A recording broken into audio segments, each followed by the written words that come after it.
El rojazo Nicolás Lucar rompe su silencio en su programa en vivo y se pronuncia sobre lo que dijo la presidenta Dina Boluarte contra la prensa mermelera, el Ministerio Público, los caviares en defensa del ministro del Interior Juan José Santibáñez. Escuchemos. Y ahora allanan el domicilio del ministro Santibáñez y su despacho porque saben perfectamente que le estamos haciendo la guerra a los caviares que lo tenían capturado al Ministerio del Interior.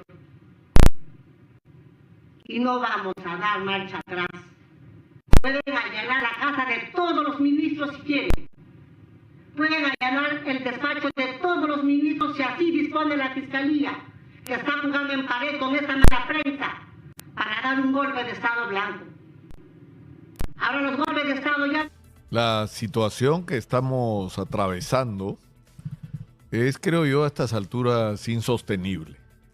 Insostenible, es decir, las escenas el día de ayer, el ministro del Interior con la casa allanada por la Fiscalía, o el ministro del Interior viajando a una reunión de ministros en Bruselas con una solicitud de la fiscal de la Nación para que se le impida la salida del país. Que ha sido para su suerte la decisión sobre este tema postergada por lo menos para la próxima semana, no es sino un resumen de la precariedad de lo que estamos viviendo. Y si uno pudiera resumir la situación, hay que ser claros. El gobierno de la señora Dina Boluarte, que se puso en las antípodas ideológicas de lo que ella misma era, porque ella era de Perú Libre, ella suscribía una ideología marxista-leninista, ella hizo una campaña electoral diciendo que en este país debía haber una asamblea constituyente, no para escuchar la voz de la inmensa mayoría de peruanos, no como un espacio de encuentro para recoger lo que se hizo bien, corregir lo que se hizo mal y hacer lo que no se hizo y tener objetivos comunes como país, todos juntos para las próximas décadas, no. Para imponerle al país la ideología de su jefe Vladimir Cerrón. Para eso querían una asamblea constituyente. Esta señora, ella misma, no es que nosotros no nos acordemos, pero los peruanos tenemos memoria corta. Ella ya no se acuerda ni se quiere acordar de quién ella era, ella misma. Pero en lo que no parecen haber cambiado las cosas en relación a Pedro Castillo, cuyo juicio empieza hoy, y va a tener que responder porque lo que hizo, como se dijo acá en diciembre del 22, fue un golpe de Estado, un intento de golpe de Estado, un golpe de Estado frustrado, y eso es una violación flagrante de la Constitución por la que cualquiera que realice ese acto debe ser castigado. Pero a lo que voy es que al final ambos periodos de lo que ha sido este gobierno que se eligió en el 2021 han estado signados por la incapacidad.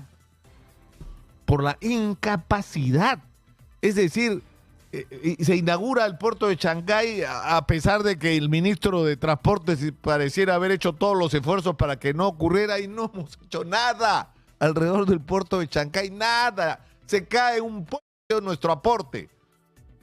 Vamos a inaugurar un aeropuerto, solo Dios sabe cuándo, y poniendo Puente Vélez, haciendo el ridículo ante el mundo entero. Se nos viene encima, o sea, está lloviendo y recién ahora nos dice, uy, parece que es fenómeno del Niño, ¿no? Claro, pues, todos nos hemos dado cuenta, pregúntenle a los agricultores de Tumbes si esto no se parece a un fenómeno del Niño. Pónganle el nombre que quieran, pero no hemos estado preparados en absoluto para enfrentar esta situación, que además es absolutamente previsible, por Dios, pasa todos los años. Uy, qué sorpresa, está lloviendo, se cae el cielo en Tumbes, Piura, Lambayeque, y en montones de lugares del país. Miren lo que han vivido los arequipeños. Y ni nos enteramos, ni estamos listos, ni el gobierno hace nada que valga la pena. Y el tema de la inseguridad, es decir, el agobio de la inseguridad y la incapacidad de reconocer la realidad, que esto no está bien y que no se están haciendo las cosas necesitamos hacer, que están despachando a parte de los mejores detectives que este país tiene por haber perseguido políticos corruptos, los están castigando, repartiéndolos por todo el Perú en vez de usarlos para luchar contra el crimen organizado. Y todo esto en un contexto en el que el Congreso de la República anda ocupado en tener cada vez más empleados. Ayer Kira Alcaraz me dijo acá, siendo ya congresista, que fácilmente hay 600 personas, 600 trabajando en el Congreso, que nadie sabe qué hacen. Lo que sí está claro es que cobran, pero ¿qué hacen? Es un misterio. Un Congreso que se aumenta el presupuesto hasta límites ya bochornosos. Nos hemos convertido en uno de los congresos más caros del mundo, no de Sudamérica, del mundo. Que legislan a favor de sí mismos para protegerse de las investigaciones que los persiguen o persiguen a sus jefes. Es decir, un Congreso que se llena de gollería, que se andan repartiendo los viajes que no sirven para nada. Y que ya la cereza es la pretensión de construir en Santa María, lo que ellos, en el balneario de Santa María del Mar, lo que ellos dicen es un centro de capacitación, que no es que lo quieren hacer cerca al Congreso, no, lo quieren hacer en Santa María con piscina y búngalos, ¿no? O sea, de centro de capacitación no va a ser, y que además lo puedan usar los congresistas en ejercicio y los excongresistas, o sea, van a tener su club. El club privado exclusivo de los congresistas. O sea, ya simplemente... y esto en un contexto de confrontación total y absoluta entre el gobierno y el Ministerio Público, y el Ministerio Público declarándole la guerra al Congreso, en algunos casos con razón, al Congreso y al gobierno, en algunos casos con razón, y en otras sin ella, en un contexto que yo a estas alturas no entiendo a la señora fiscal de la Nación. Porque está enfrentada al gobierno en cosas que son legítimas. Está enfrentada al Congreso en temas que son legítimos, es decir, han legislado mal. Exitosa. En relación a la lucha contra el crimen, en particular contra el crimen organizado, por ejemplo, en lo de la detención preliminar, las limitaciones que han puesto. Y que bueno, felizmente se dieron cuenta y la están corrigiendo y hasta ahora no se aprueba.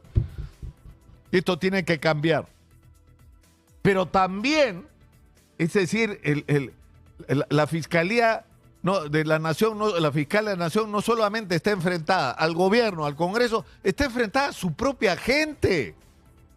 Sale una denuncia en un medio conservador, crítico del equipo Lavajato, y la fiscal corriendo les abre una investigación sin siquiera preocuparse si tiene sustento, si es serio o no, si ya se había archivado temas similares años atrás. No, investiga a su propia gente.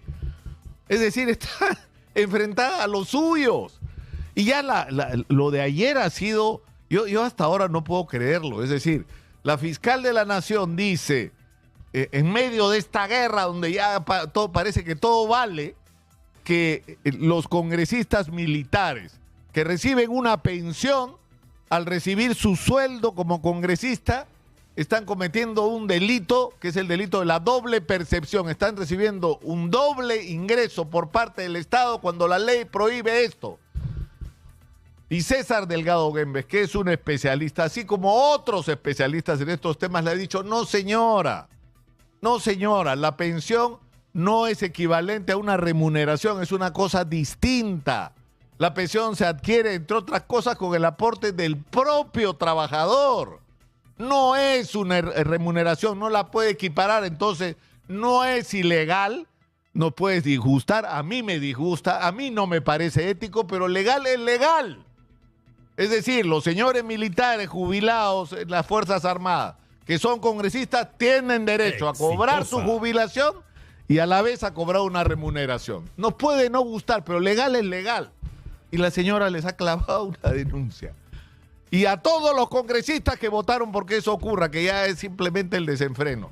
Pero lo que no nos había dicho la señora es que en su propia oficina ocurre lo mismo. Yo tengo acá en la mano la constancia de pago de haberes y descuentos del mes de diciembre de un señor que se llama Cubas Villanueva Víctor Manuel. Es el vocero del Ministerio Público. Me lo entregó ayer la congresista Kira Alcaraz antes de empezar la entrevista. Y lo que dice es lo siguiente, que el señor recibe de la planilla de pensionistas. Es decir, pensión definitiva 8.100 soles, con descuento total de la boleta 7.834.40 por pensión. Por pensión. Pero además, el señor recibe una remuneración de 12.000 soles. Igualito que los militares, que Quiabra, igualito que Quiabra. Solo que, es decir, 4.000 de reintegro de meses anteriores, de salud, etcétera, total 14.855, que sumados a los 7.000 salen el total de su remuneración, a lo cual además hay que sumar unos devengados por pensiones, que entiendo que fue resuelto judicialmente, de 59.000 soles. Al final, sumas y resta, 83.000 soles recibió el señor en diciembre, pero su remuneración mensual normal no son estos 80 y tantos mil, no, es la suma de 7.800 va a 14.800. O sea, el señor recibe dos ingresos, como jubilado, como pensionista y como trabajador en este momento de la Fiscalía de la Nación. Oiga, señora Delia Espinosa, ¿lo va a denunciar también por doble percepción?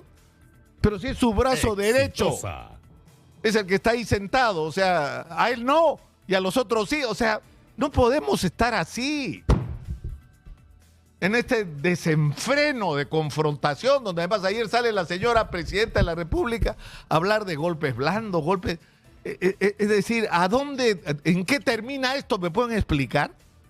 ¿Cuál es el final de esto que estamos viviendo? Es decir, esto es una guerra entre o la fiscal logra meter preso a Santibáñez y de alguna manera crear el espacio para que la presidenta sea vacada, o la presidenta se lleva del brazo del Congreso a la Junta de Fiscales Supremos, de la que poco queda además a estas alturas. Y mientras tanto, ¿nosotros qué? Es lo que yo pregunto. Y mientras tanto, ¿qué hacemos no solo con los problemas de los peruanos?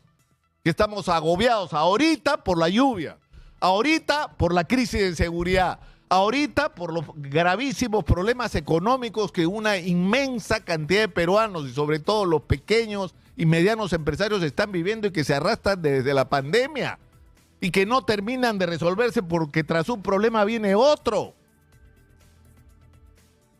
¿Y los ciudadanos qué? ¿En qué momento se van a ocupar de los problemas de los peruanos? Y yo lo digo todos los días. Todos los días. No es que seamos un pueblo desgraciado y sin esperanza, que lo único que le queda es esto que tienen. No, señor, somos un país riquísimo.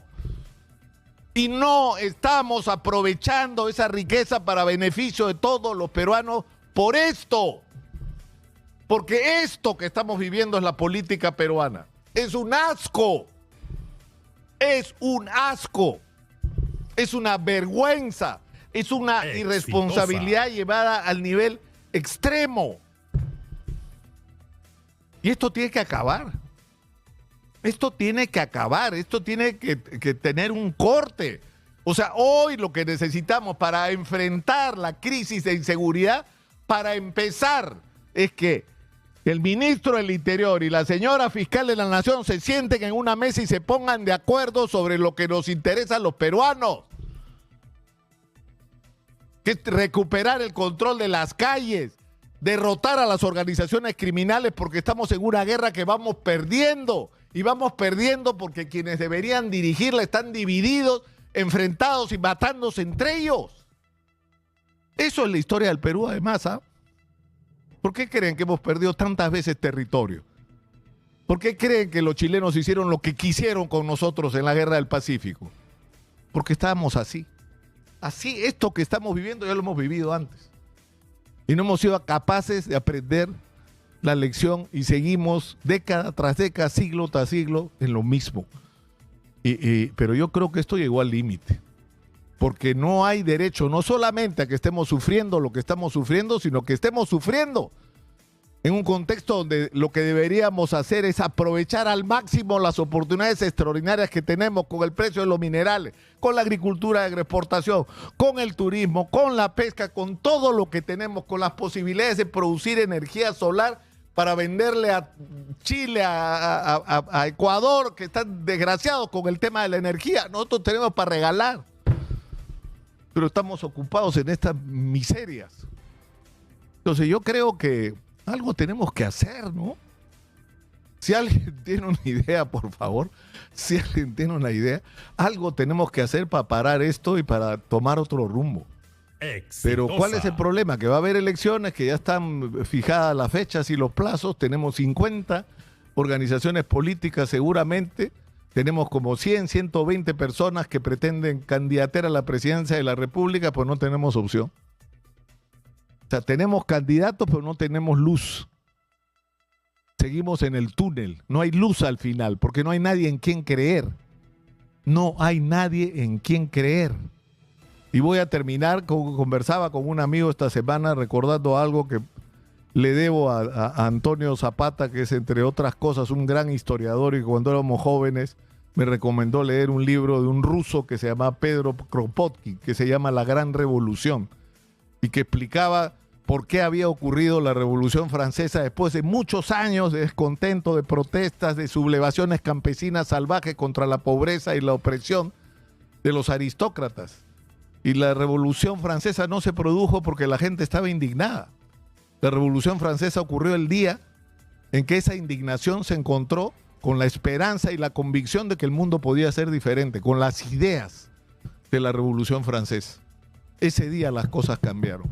El día en que el descontento se encontró con la oportunidad real, confiable, creíble de que las cosas podían cambiar y ser diferentes. Nosotros tenemos indignación, nos falta lo otro, nos falta en quién creer. Bueno amigos, eso fue todo, no olviden suscribirse al canal y compartir el video. Hasta pronto.